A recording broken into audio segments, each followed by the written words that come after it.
지금 연수 자료 보이시죠? 네, 보이시는데, 일단은 패들렛 드릴게요. 네, 패들렛 드리고, 사실 오늘 자료는 별로 없어요.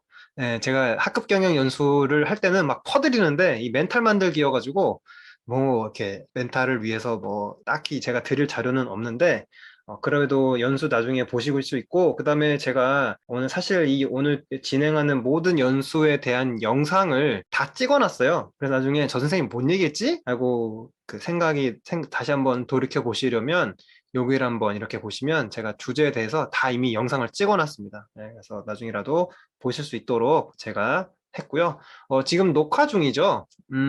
제가 한번 보여드릴까요? 제가 멘토링 하고 있는 학급 담임 그 채팅방이 이렇게 많아요. 보이시나요? 네, 뭐, 학급 경영 1, 2, 3반 방, 그 다음에 중학교 1, 2, 3번 방, 그리고 여기 보시면 제가 이번에 최근에 올해 신규 또는 저경력 선생님들 또는 담임을 좀 무서워하시는 분들을 위해서 지난주 목요일에 이 학급 경영 7번 방의 7번 방의 선물이라는 방을 팠는데 지금 꽉 찼죠? 여기 제가 멘토링을 하고 있어요. 그래서 여기 이제 계신 선생님들한테도 제가 뭐 대단한 사람은 아니지만 이 교직을 시작하는 입장에서 어떻게 하면 좀 멘탈이 덜 털릴 수 있을까라는 그 내용으로 이렇게 좀 내용을 나중에 전달해 드리고 싶어서 화면을 녹화를 하고 있고요. 제가 뭐 아시겠지만 여기 보시면 제 블로그가 있고요. 제 블로그는 여기 떼어놨는데 이제 뭐 사실 카페를 10년 넘게 해서 거기에 자료가 참 많은데 요즘에 MZ 세대에게 가장 핫한 SNS가 네이버 블로그라고 하더라고요. 인스타그램도 아니고 그 다음에 페이스북도 아니고 틱톡도 아닌 네이버 블로그라 그래서 제가 원래 했던 네이버 블로그가 있었는데 7년 만에 다시 잠에서 깨워가지고 지금 이렇게 활용하고 있고요. 여기 보시면 검색하시면 웬만한 내용들이 나옵니다. 뭐 1인 1역 이렇게 하시면 제가 좀 보기 좋게 이렇게 뽑아놨어요. 그래서 이런 식으로 선생님이 필요하신 것 자료를 검색하시면 시간표도 많이 필요하시죠? 시간표.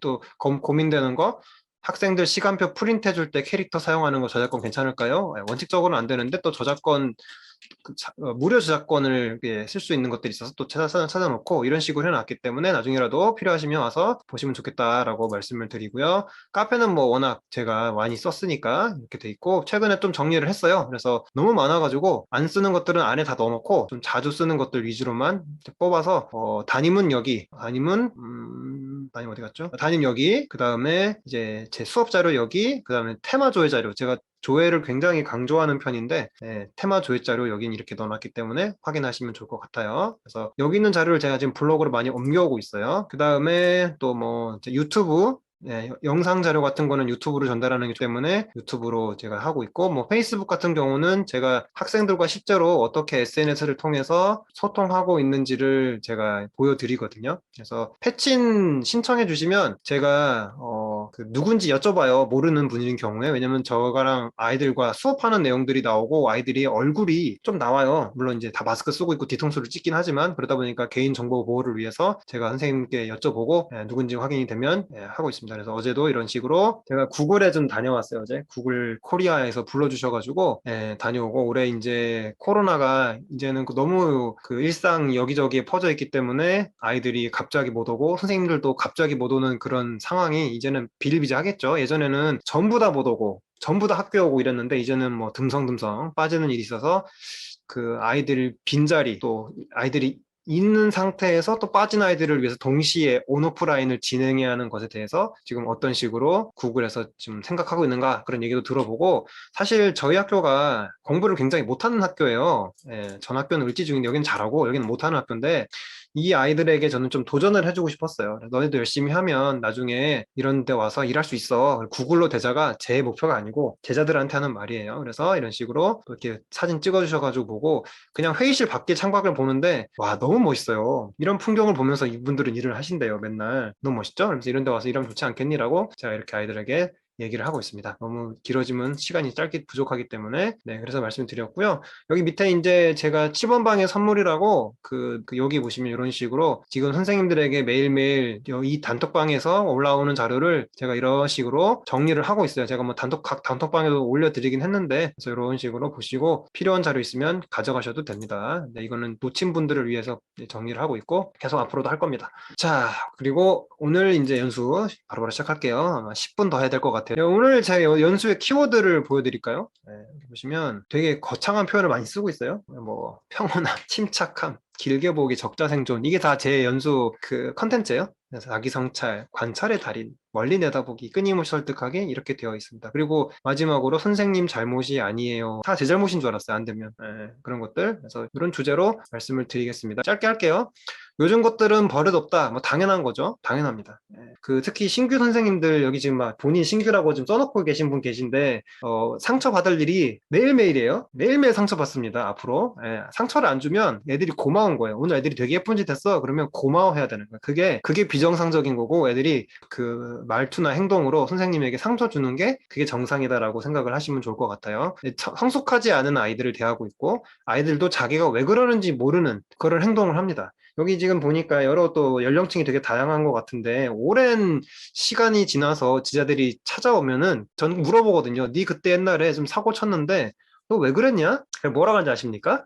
그러게요. 제가 왜 그랬을까요? 그래요. 본인도 본인이 왜 그랬는지 몰라요. 근데 그 옆에서 그 아이의 정말 뭐랄까요. 막 엄청나게 격동적으로 변해가는 그 아이 옆에서 있는 이 담임은 교사는 아무것도 몰라요. 그렇기 때문에 상처받는 게 그냥 기본 세팅이다. 그리고 선생님이 아이들 마음을 알아주기를 기대하지 마세요. 아이들이 선생님 마음을 알아주길 기대하지 마세요. 너무 현실판으로 갑니까? 상처받아요. 기대치를 내려놔야 됩니다. 아이들이 우리가 꿈꾸는 교실의 그 아름다운 모습 있잖아요. 그거는 최상치예요, 최상치. 최고. 그걸 목표로 삼고 가는 거죠. 근데 우리 교실의 앞에 있는 애들 보면 들어 누워 있어요. 특성화 고등학교에서 근무하는 선생님 그 말씀을 제가 듣고 굉장히 충격받았는데 첫날에 애들이 바닥에 들어 누워 있거나 아니면 정말 영화에 나오는 것처럼 그 책상 위에 다리를 올려놓고 선생님 보면서 침을 뱉는데요. 첫날에. 그런다 하더라고요. 그래서 그런 걸 보면서 굉장히 본인도 막 너무 격분해가지고 첫날부터 애들이랑 기싸움을 했다고 하는데 그런 학교도 있습니다. 뭐 안 그런 학교도 있겠지만 그래서 굉장히 낮은 스타트 포인트에서 출발을 해야 됩니다. 공부를 잘하는 아이들은 1점 끌어올리기가 굉장히 어렵죠. 95점에서 96점 가고 100점 가기 어렵잖아요. 근데 5점 받는 애들이 20점 받는 거는 쉬워요. 점수가 4배나 오르잖아요. 그런 식으로 기준을 낮춰놓고 시작하면은 스타트 포인트가 빠릅니다. 금방 애들이 조금씩 변할 수 있기 때문에. 근데 너무 기준치를 높게 잡고 가시면 아이들이 그 기준치를 쫓아갈 수 없어서 포기합니다. 제가 수업 들어가는 반에 보면 칭찬 스티커를 하시는 반이 있는데 1년 동안 100개를 못 붙여요. 매번 30개에서 계속 멈춰 있어요. 왜? 애들한테 달성하기 힘든 것만 다 넣어놓은 거예요. 그러니까 1년이 지나도 100개를 못 붙이죠. 그래서 저 같은 경우는 칭찬 스티커 할 때 한 달 안에 100개를 다 붙이게 합니다. 뭐 기준이 여러 가지가 있는데 이거 뭐 제가 여러 번 말씀드렸으니까 뭐 보여드리진 않겠지만 싸우지 않아도 붙여주고 하루에 수업 시간 6시간 중에 4번 이상 인사하면도 붙여주고 그래서 하루에 한 4-5개씩 붙여요. 훅훅훅훅. 그리고 또 초반에는 아이들이랑 이제 또 래퍼 형성하는 게 중요하니까 애들이 저보고 인사를 하잖아요. 그럼 인사 받는 것도 제가 기분이 좋다고 하면서 또 애들한테 또 칭찬 스티커 붙이고 그러니까 하루에 막 7개, 8개씩 그 칭찬 스티커를 붙인단 말이죠. 그러니까 100개를 금방 붙여요. 그러면 그 아이들이 이게 실현 가능하다라고 생각을 하면서 도전을 할 수 있는 의욕이 생기죠. 근데 너무 높은 기준을 설정해 놓으면 안 돼. 그건 쳐다볼 수 없는, 올라갈 수 없는, 탈 수 없는 나무야. 이래 버리면 이제 포기하게 됩니다. 그래서 기대치를 낮추자. 기대치를 낮추자. 저는 담임하면서 솔직히 말씀드리면 저의 담임으로서 하루의 목표는 아이들이 다치지 않고 집에 가는 게 목표예요. 안 다치면 돼요. 그 외의 일들은 다 있을 수 있어. 싸울 수도 있고, 뭐, 선생님한테 덤빌 수도 있고, 물론 덤비면 안 되지만, 있을 수 있다고 생각을 하는 거예요.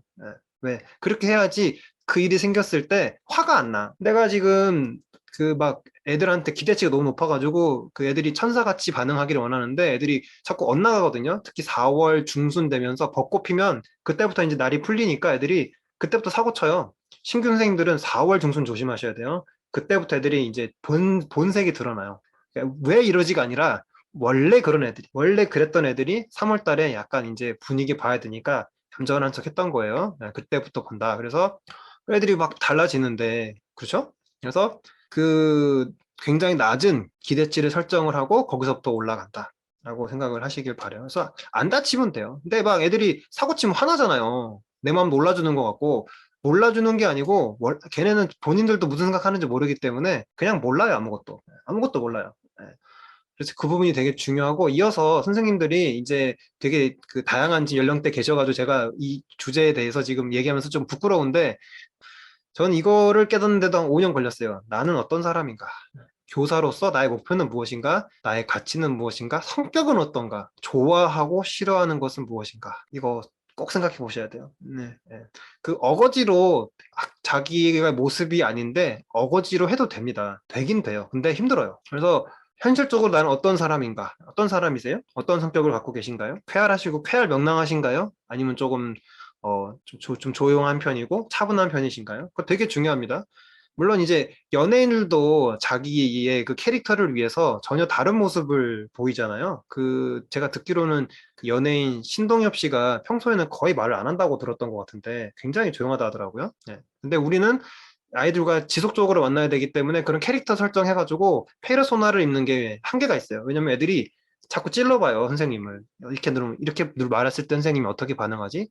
저렇게 말했을 때 선생님이 어떻게 반응하지? 찔러보는데 내가 자연스러운 모습이 아니면 밀립니다, 계속. 예. 그리고 애들은 그걸 기가 막히게 기억해요. 아, 선생님 저렇게 하니까 이렇게 반응하네. 그럼 다음에 또 이렇게 한다. 근데 이제 내가 자연스럽지 않으니까 움찔하고 하면서 처음에는 그 땅 따먹기처럼 내 땅 이만큼 있는데 점점 밀리다 보니까 이제 나중에 이제 움직일 데가 없어요. 요만해. 애들 지도할 수가 없어. 자기가 너무 그 땅 따먹기를 다 뺏겨가지고 이게 제 얘기예요. 제가 아이들한테 화를 안 냈어요. 2012년, 지금으로부터 10년 전에 가장 그때 힘들었는데 화를 안 내겠다는 생각을 하고 담임을 했는데 4, 5월 달 되면 애들이 뭐 여러 가지 문제를 일으키잖아요. 그러니까 저는 원래 화를 내는 스타일인데 애들한테 화를 내니까 애들이 막 이상한 사람처럼 쳐다보고 그다음에 내가 화를 안 내기로 했기 때문에 계속 밀린 거예요. 계속 내 스스로가. 그러다가 화를 냈으니 선생님 보고 애들이 사이코라고 얘기를 막 했었거든요. 그래서 그 본인이 자연스러운 모습을 굉장히 잘 패들 주소 강의 안 했어요? 네, 하겠습니다. 네, 어차피 나중에 끝나고 드릴 거라서 네, 별 내용 없어요. 그래서 이 부분에 대해서 우리가 생각을 해봐야 된다. 내가 제일 자연스럽고 그 다음에 아이들 만날 때도 자연스러운 상태. 그 상태가 어떤 상태인가? 저는 아시는 분들 아시겠지만 저는 굉장히 까칠하고 막 말도 직설적으로 하지만 뒤에서 엄청 세심하게 챙겨주는 게 제 스타일이에요. 이걸 찾았어요, 제가. 이걸 잘해요. 아이들이 변하는 거를 금방 캐치하고 아이들 머리 색깔만 달라져도 알아보고 머리카락 조금만 잘라도 알아보고 이게 제가 돼요. 노력해서 되는 게 아니라 좀 돼요. 성향적으로. 그래서 그걸 가지고 애들하고 이제 애들 만날 때는 투박하게 얘기하지만 뒤돌아서 애들한테 꼼꼼하게 얘기하고 그다음 애들한테 변화 생겼을 때 전 글로 엄청 칭찬을 많이 하거든요. 말로는 못하니까 제가 칭찬하면 다 로버트가 칭찬하는 것 같다 그래가지고 감정이 전해지지 않는데요. 제 후배들이 그러니까 저는 글로 이렇게 오글거리는 말을 잘 써요. 그래서 이런 부분 되게 중요합니다. 아이들을 만날 때 엄격하고 무서운 선생님이 아이들을 잘 지도합니까? 그럴 수 있죠. 본인이 진짜 그런 사람이면. 근데 그렇지 않은 선생님이 그냥 겉보기에만 무서운 선생님들이 있거든요. 특히 남 선생님들 중에서도 굉장히 그 부드럽고 그런 분들 계신데 겉보기로는 너무 무서워 보이는 분들 있어요. 그래서 막 그 학생 부장 막 시키는단 말이죠. 근데 본인은 되게 막 여린데 마음이 나중에 그래 놓으면 괴롭죠. 난 그런 사람이 아닌데 역할 때문에 네, 그런 부분이 있다. 그래서 이런 거 친절하고 잘 웃는 선생님이세요? 까칠하고 날카로운 선생님이세요? 엄격하고 무서운 선생님이세요? 어떤 선생님이세요? 본인의 원래 모습이. 거기에다가 아이를 만나는 나의 그 교사라는 그 옷을 입어야지 자연스럽습니다. 저 이거 너무 힘들었어요. 네, 제가 그래서 2012년에 그 담임했던 애들 한 번도 본 적이 없어요. 10년 동안. 제가 원래 제자들 많이 만나거든요. 근데 이때 너무 힘들어가지고 꼴도 보기 싫어가지고 10년 동안 쳐다보지도 않다가 이때 제자했던 아이가 저한테 연락을 매년 해요. 제가 이것도 그때 공유했던 것 같기도 한데 10년 만에 제자가 찾아와요. 네, 그래서 여기 있죠. 또 뭐 대단한 일은 아닌데 또 뭐 있으니까 링크는 드릴게요. 뭐안 보셔도 돼요. 그래서 이렇게 매년 저한테 연락을 해주는 아이가 있었어요. 너무 반듯해요. 이 해가 진짜 힘들었거든요. 나왔죠. 여기 막 애들 등 돌렸다고. 제가 이제 한 번도 안 봤어요. 10년 동안 이렇게 연락이 오는데도. 근데 왠지 보고 싶다는 생각이 들어서 작년 12월에 만났어요. 그래서 얘는 차 가지고 제가 있는 지역까지 1시간을 운전해서 왔어요. 그래서 막 얘기하는데 제가 이게 나중에 말씀드릴 건데 이 아이에게는 이 해가 저한테는 최악의 해예요. 지금도 최악이에요. 네, 근데 이 아이한테는 이 해가 중학교 시절 중에 제일 좋았던 시절이라고 하는 거예요. 이해되세요? 저한테는 최악인데 이 아이한테는 이 해가 최고의 해였대요. 근데 저한테만 연락을 한다는 거예요. 제가 기가 막히잖아요. 저는 이해 진짜 최악인데 나는. 그래서 제가 애랑 자전거를 타고 의정부를 갔다 왔대요. 이제 첫 학교가 저기 도봉구에 있는 창동중학교라고 하거든요. 도봉. 그래서 제가 의정부까지 자전거를 많이 탔는데 그 자전거 탄 것도 잊어버리고 있었어요. 근데 제가 너무 힘들어가지고 자전거를 매일 탔어요. 여자들 때문에 죽을 것 같아가지고. 이 관계 숨 막히거든요. 여자애들이 막 제가 말하면 막 뒤돌아서가지고 막 슈라슈라슈라 하고 또 말하면 또 뒤돌아가지고 또 슈라슈라 하고 무슨 말인지 모르겠는데 내 말 내 욕하는 것 같은 그런 느낌이잖아요. 근데 이 아이가 자기 기억 속에는 그때가 제일 좋았다고 하니까 저는 그때 막 이런 일 자책하고 절망했던 기억밖에 없는데 예, 아이가 이렇게 얘기를 해주니까 제가 너무 좋아가지고 또 제 그 캐릭터 아시죠? 저는 기록을 늘 보존하고 있잖아요. 10년 전에 이 아이들과 학급 행사 또 야영도 제가 또 많이 해줬어요. 2번이나 했어요, 야영을. 밤새는 야영. 예? 금요일 날 밤새고 잠 안 자는데 이 해가 폭망이에요. 얼마나 제가 짜증나요. 예. 시커서 야영해줬는데 뒷말 나와 또 재미없다고. 제가 열정페이 한 애였어요, 아주. 예, 그랬는데, 이게 보내주니까 나중에 좋아하더라고요. 이런 식으로. 그래서 제가 이런 얘기 했죠. 내가 제일 힘들었던 시기가 그 해였는데, 너가 이렇게 좋았다고 얘기해주니까 선생님이, 그때 좀 어려웠던 이 것들이 좀 이해가 되고, 좀, 뭐랄까, 좀 이렇게 녹아내리는 것 같고, 좀 마음이 풀린다. 얘가 그때 저희 반 회장이었어요. 다 알죠, 애가 애들이 어땠는지. 그래서 이제 책도 주고, 사진도 찍고, 이렇게 했거든요. 그래서 어려운 순간, 가장 어려운 순간에도 우리가 성장 중이다라는 말씀을 하시는 분이 계셔서 음소거하겠습니다. 네, 그 말씀을 좀 꼭 드리고 싶어요. 가장 힘들 때도 난 성장 중이다. 내려놓고 싶을 때. 이 아이가 저한테 그걸 알려줬어요. 그래서 제가 한 대 맞았어요. 내가 최악인 했는데 제일 좋았다고. 그렇습니다. 그래서 우리가 아이들을 만나는데 기본 세팅이 어제 제가 그 선생님들이랑 여기 여러 가지 얘기를 했는데 여기 다 있어요. 그 얘기가. 아이들이 정말 제각각이고 너무 다양한 아이들이 많다는 거예요. 어저께 어떤 선생님 반에 이제 중학교 2학년인데 구독자 40만 명의 유튜버가 있대요. 걔 어떻게 지도할까요? 학교 선생님들 말 듣겠어요? 구독자 40만 명이면 물론 이게 그 수익이 성인처럼 환산은 되진 않을 텐데 어마어마한 거잖아요. 제가 유튜브 이렇게 영상 만들어가지고 열심히 올리는데 그 구독자 2,600명밖에 안 돼요. 근데 어떻게 걔는 40만 명을 찍죠? 선생님이 근데 걔는 학교를 잘 안 온대. 그래서 7교시에 오는데 선생님들이 걔가 학교 안 오는 걸 좋아한대요. 왜냐면 까다로우니까 대학이가. 그죠? 알려드릴까요? 아시는 분도 있을 텐데 유튜버 말킥이라고 하더라고요. 말킥? 저도 처음 봤는데 하도 많으니까 유튜버들이 말킥 39만 6천 명이었어요. 여기 있죠. 40몇 명 아직 안 됐네. 여기 있죠.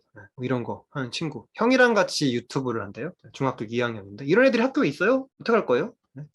그리고 또 뭐 여기도 여러 가지가 있는데 이런 애들이 학교에 있을 때 우리가 교사로서 돌봐야 되잖아요.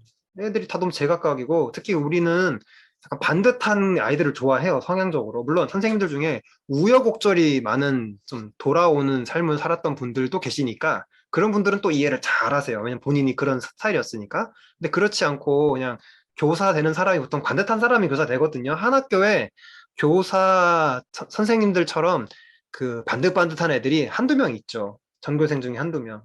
걔네들 말고는 다 마음에 안 들죠. 그런 애들이 거의 없으니까. 근데 수업 시간에 교실에는 널려 있단 말이죠. 이상한 애들이. 참 뭐지? 이해가 안 돼.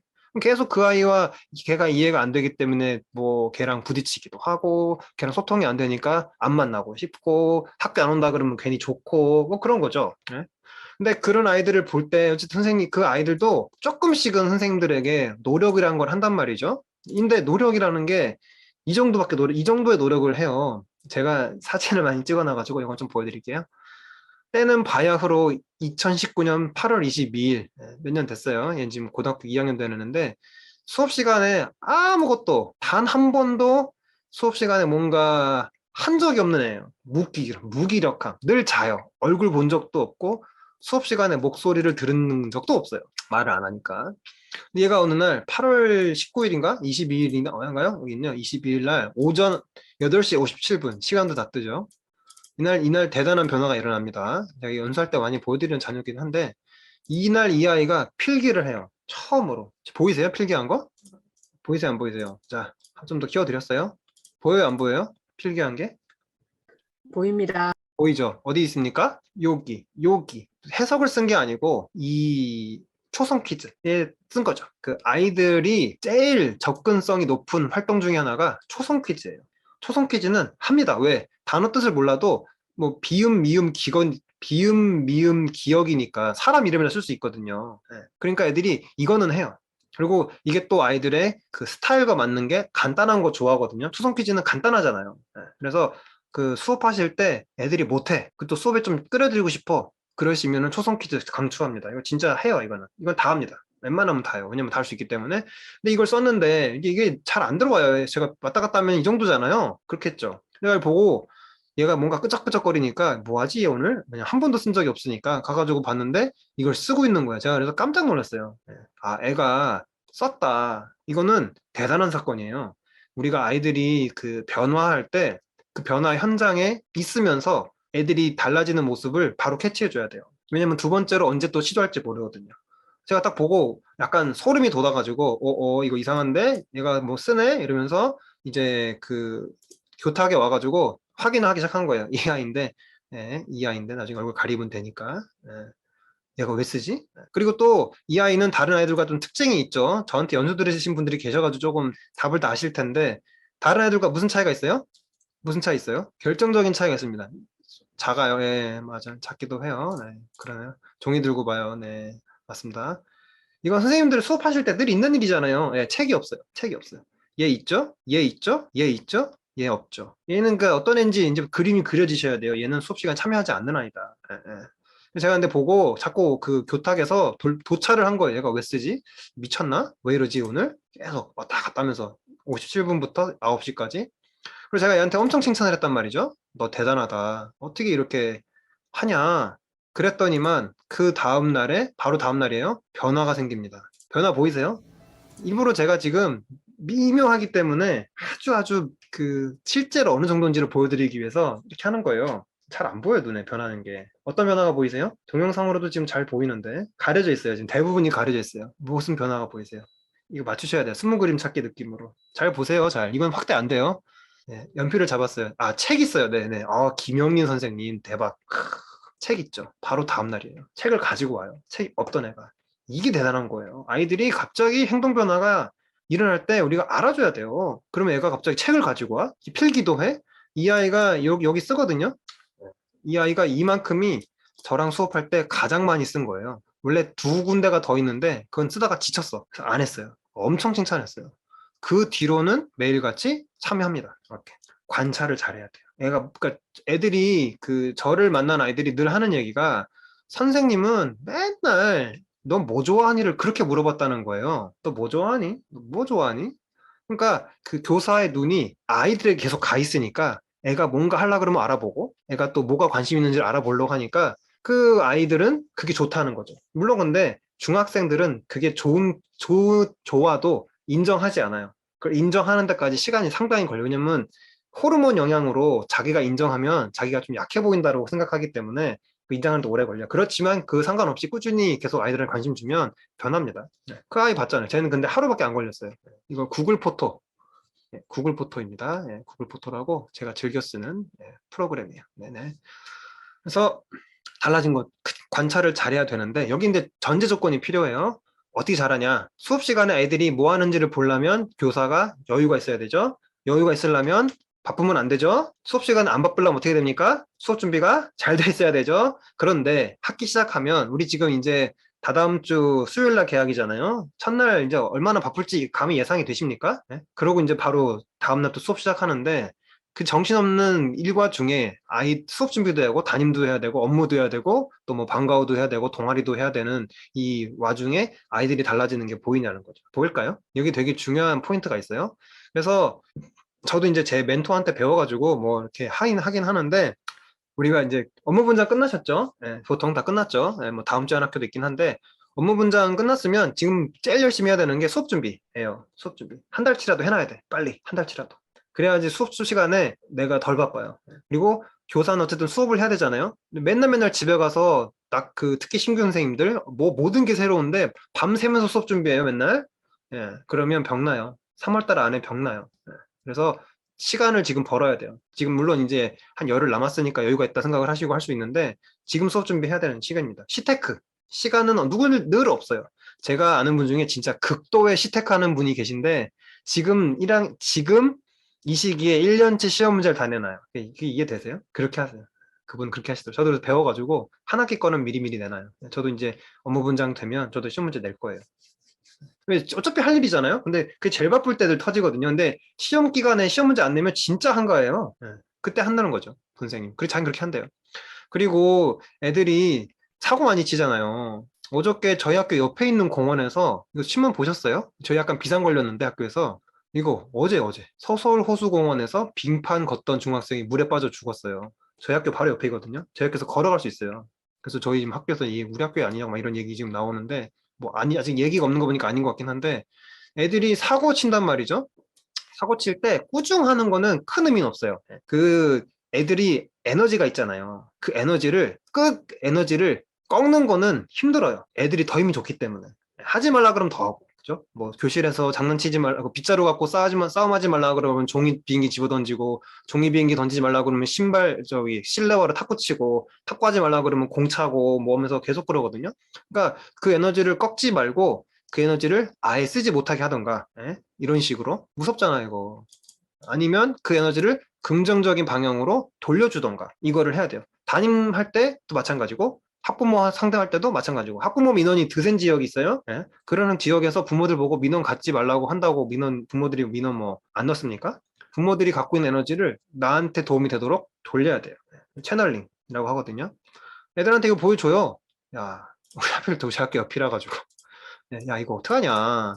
근데 지금 중학생들이 작년 여름에도 해운대에 새벽 4시에 중학생들이 들어가가지고 한 명이 2명인가 죽었어요. 예, 그리고 그때 죽었는데 친구들이 동영상을 찍고 있어가지고 애가 빠진지도 몰랐어요. 그리고 또 고등학생이 술 먹고 호수에 들어갔다가 또 물에 빠져 죽고 또 몇 년 전에 여학생이 술 먹고 모텔에서 술 먹다가 갑자기 심정지 와서 죽고 그런 이제 그런 소식이라 할지 그런 내용들이 여기 다 있어요. 제 그 카페에 가시면 여기 가시면 제 음주라고 이렇게 써놨거든요. 음주 어디 있어요? 음주 여기 있죠. 모텔에서 술 마시고 쓰러진 여중생 숨져 있죠. 그다음에 또 안전교육 가면은 그런 거 뭐 엄청 많아요. 그죠? 여기 해운대에서 한밤에 물놀이 하던 중학생 한 명 사망, 한 명 실종 이런 거 있죠. 제가 맨날 보여줘요. 그러니까 애들한테 구체적으로 하지 말아야 하는 이유를 말해주자. 죽을 수 있다. 죽는다. 왜 새벽에 들어가가지고 여기를 새벽 4시잖아요.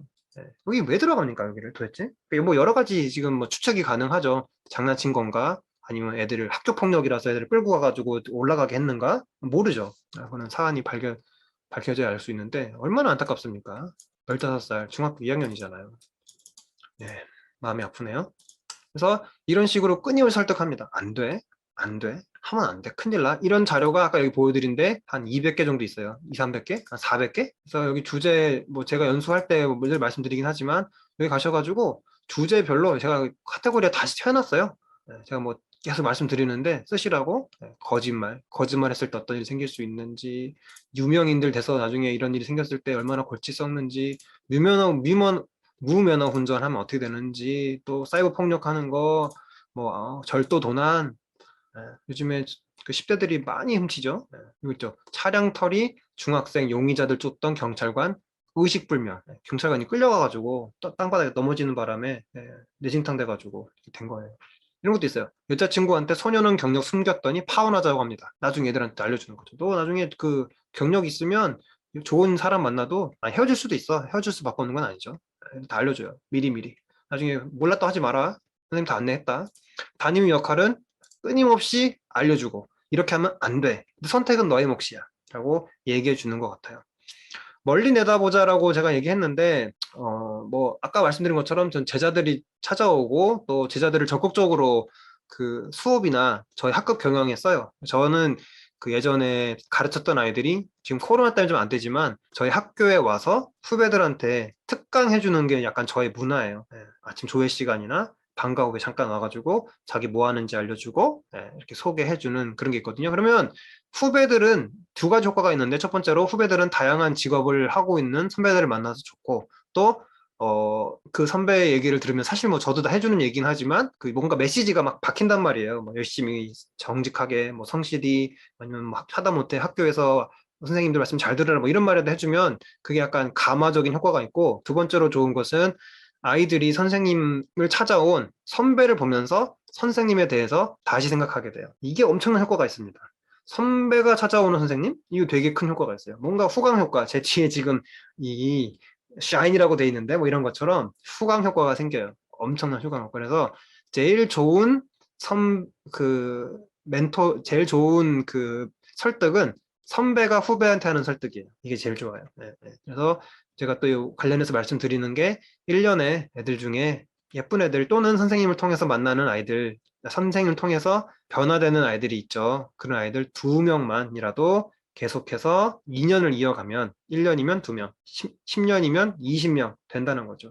이런 아이들을 적극적으로 수업 시간 또는 선생님들에게 하면 서로 좋아요. 그래서 그 아이들에게 뭐 생일이나 뭐 그럴 때 쿠폰 보내주고 이런 식으로 약간 관리를 해주시면 참 효과가 좋습니다. 특히 나를 통해서 변화되는 아이들은 선생님밖에 없기 때문에 계속 찾아오고 연락이 와요. 이게 그 얘기거든요. 그래서 멀리 내다보고 지금 내 눈앞에 있는 아이가 영원히 엉망진창의 아이가 아니고, 그죠? 얼마든지 시간이 지나면 멋있게 성장할 수 있는 에너지가 있는 그런 폭발적인 성장력이 있는 아이라는 거를 인정해야 됩니다. 아이들은 선생님이 자기를 어떻게 생각하는지 다 알아요. 얼마나 예민한지 몰라요. 솔직히 우리가 학교에서 근무하다 보면 이 상상이라는 게 있어서 안 맞는 성향의 애들이 있거든요. 안 맞는 친구들 있잖아요. 성향 친구들 중에서도. 그러면 아무래도 나랑 잘 맞는 케미가 좋은 아이들보다 잘 안 맞는 애들은 좀 그렇죠. 선생님이 말이 좀 그렇게 나가죠. 다 알아요. 다 합니다. 그래서 저는 하다못해 연기라도 해야 한다고 얘기를 하거든요. 우리가 그 아이들을 좋아하지 않을 수도 있죠. 하지만 내가 좋아하지 않는 것을 그 아이가 느끼게 하는 거는 교사로서 전문성이 좀 떨어지는 거다. 뭐 이렇게 생각을 할 수 있을 것 같아요. 그렇습니다. 그래서 2년을 소중하게 생각하고 멀리 내다보자 라고 말씀드렸고, 이거 되게 중요한데, 제가 연예인병이 있었어요. 제가 2012년에 그렇게 말아먹게 된 이유 중에 하나가 애들한테 선생님 너무 멋있는 선생님이에요 라는 말을 듣고 싶었어요. 그래서 제가 야심차게 그러면 화를 안 내면 되겠다라는 착각을 해가지고 그렇게 한 거예요. 교사는 연예인 아닙니다. 교사는 또 선생님이 아이들과 친구 같은 선생님 될 수 있습니까? 어떻게 생각하세요? 친구 같은 부모, 저희 육아 선배님들 계신 것 같은데 친구 같은 부모가 가능합니까? 우리는 학교에서 필연적으로 아이들이 잘못하면 꾸중을 해야 되죠. 친구가 다른 친구 잘못했다고 선생님이 꾸중하는 것처럼 꾸중할 수 있습니까?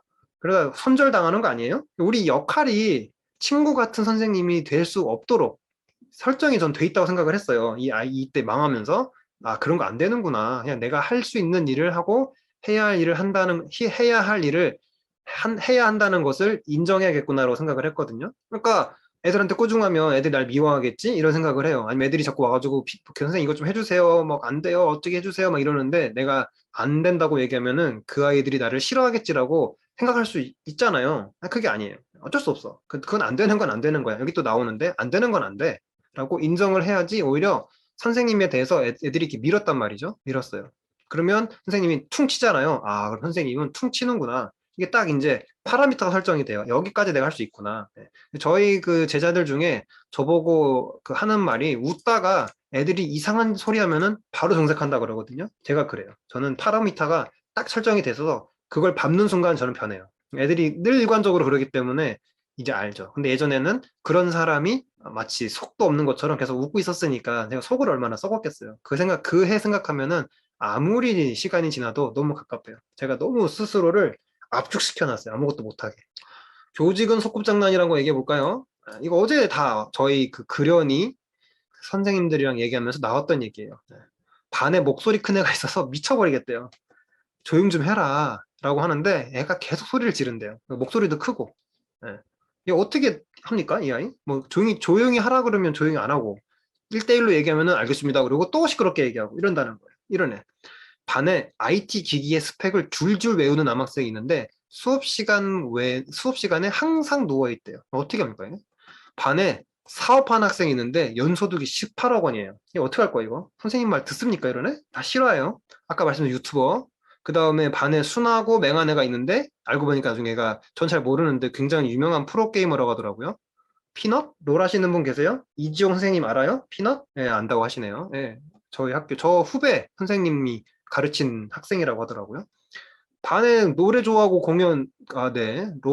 반에 노래 좋아하고 목소리 큰 여학생이 있는데 알고 보니까 노래를 정말 잘해. 컴퓨터를 잘 만지는 조용한 남학생, 영상 편집자, 수업 시간에 잠만 자던 아이, 언어 셰프? 이거 다 얘네들이 현재 상태예요. 그러니까 이런 애들이 있어요. 실제로 너무 다양하니까 요즘에는 또 NFT, 비트코인 하잖아요. 비트코인 하는 애들이 또 많잖아요, 요즘에. 그러니까 선생님보다 훨씬 돈 잘 버는 애들이 있어요. 얘 어떡할 거예요? 얘는 제가 가르치네요. 예, 반에서 사업하는 애인데 하루에 500만 원을 벌어요. 그래서 하루에 500만 원 버니까 제가 곱하기 365 해가지고 대략적으로 지금 제가 18억이라고 한 거예요. 이게 10년 전 일이에요. 믿겨지세요? 이런 애들 교실에 있어요. 얘가 너무 생캐라서 좀 그렇긴 한데 이런 애들 데리고 우리가 수업도 해야 되고 그 다음에 담임도 해야 되는데 어떻게 할 거냐고 다루기 어렵잖아요.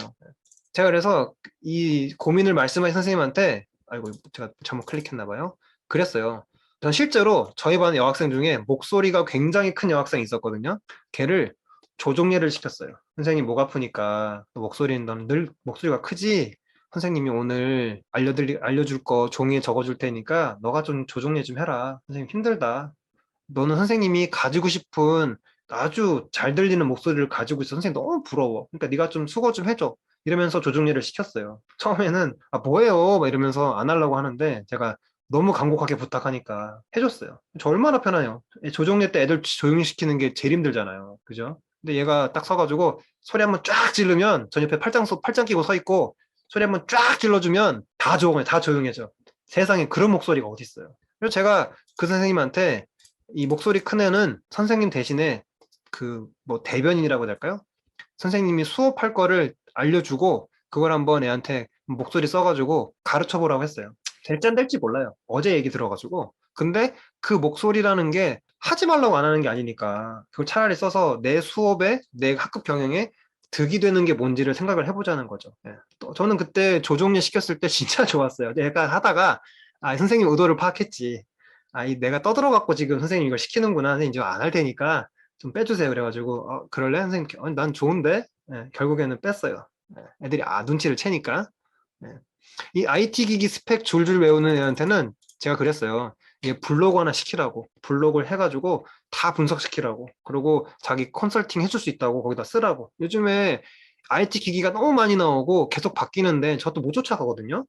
뭐 계속 새로운 기술들이 나오잖아요. 그러면 무엇이든지 물어보살처럼 IT 기기에 대해서 컨설팅 해주는 일을 하는 거죠. 본인은 다 아니까. 이런 알주라 그랬고 이 아이 같은 경우는 프로그램을 굉장히 잘 짜는 아이였어요. 10년 전에 중학생이 프로그램을 짜는 애가 어디 있어요. 코딩 배운 것도 아닌데. 그래서 제가 여기 자료가 있는데 도윤이라는 애거든요. 김도윤. 여기 보시면 워드스텝이라고 이 학생이 단어 학습 프로그램을 짠 거예요. 2013년 보이시죠? 그리고 이게 그 1, 2, 3이잖아요. 하면서 버그가 생겨요. 그러면 얘기를 하면은 우리 표현으로 업데이트를 해줘요. 2013년에 이런 애가 있어요. 기가 막히죠. 영어를 못해요. 근데 영타가 엄청 빨라요. 그러니까 프로그래밍을 하니까 영타가 엄청 빨라요. 그리고 이 아이가 지금 과제한 거 보이세요? 자기를 수업 시간에 인정하니까 과제를 하는 거예요. 그리고 제가 여기에 보시면 경희대학교 옛날에 특강 다닐 때 얘 데려갔어요. 그래가지고 저도 이거 되게 오랜만에 보는데 이게 참 기록을 저장해 놓으니까 이런 게 좋네요. 예. 옛날에 제가 얘를 인정을 하니까 포트폴리오 이렇게 돼 있네. 예, 이런 식으로 중학교 10년 전에 중학교 3학년이 만든 거예요. 이해되세요, 이게? 학교에서 아무것도 안 하고 잠만 자는 애가. 보시면 뭐라 돼 있어요? My skills.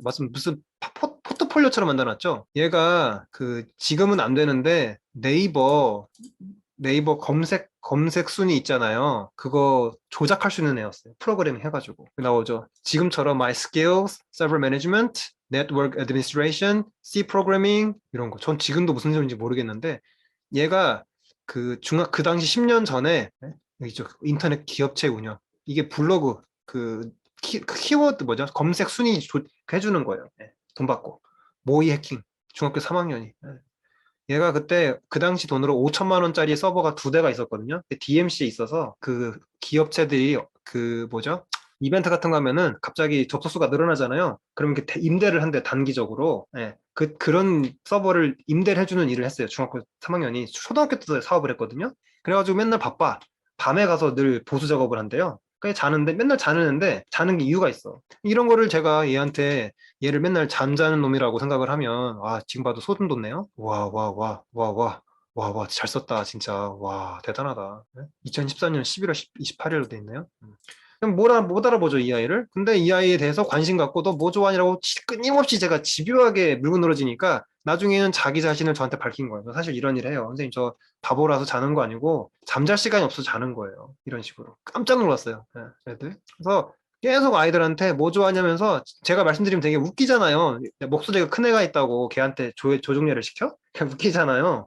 근데 소꿉장난처럼 하시면 돼요. 부담 없이. 우리 아이들이 소꿉장난할 때 그게 현실적으로 가능한지 안 하는지 따지지 않고 그냥 역할놀이 하는 거잖아요. 그런 것처럼 수업도 아니면 그 학급 경연도 소꿉장난처럼 하시면 돼요. 아, 시간이 조금 부족할 것 같네요. 그냥 갈게요.